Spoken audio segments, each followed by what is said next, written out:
সুন্দর বাণী আছে, লেখা থাকে, দেখছি ভোরের পাখি যদি তোমার আগেই জেগে যায় তাহলে তুমি ব্যর্থ।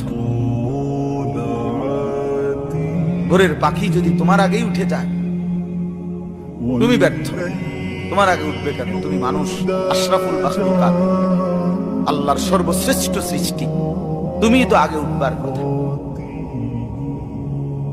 তোমরা এই কি জীবন বাছাই করে নিছো ছেলেরা, তোমরাই বলতে পারো বাবা। তোমার জন্য আমি আটকাবো না, আমার জন্য তুমি আটকাইবা না। কেউ কারোর জন্য আটকাবে না ছেলেরা, মনে রাখো। একদিন তোমার বাপের মতো করে কবরে চলে যাবে।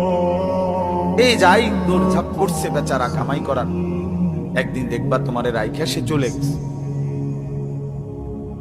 একদিন তুমিও চলে যাইবা। এই বন্ধু বান্ধব আড্ডা এগুলো সব থেকে দুনিয়ার জায়গায় থাকবে। তুমি মরবা যেদিন, আমি মরবো যেদিন, সেদিনও সূর্য উঠবে, চাঁদ উঠবে, পৃথিবীর এই ব্যস্ততা থাকবে, মানুষের দৌড়ঝাঁপ থাকবে, দোকানপাট সব খুলবে, বাজার ব্যবসা চলবে, শুধু আমি নাই। শুধু কি আর সবই কি স্বার্থপর দুনিয়া। কেউ তোমার জন্য 1 ঘন্টা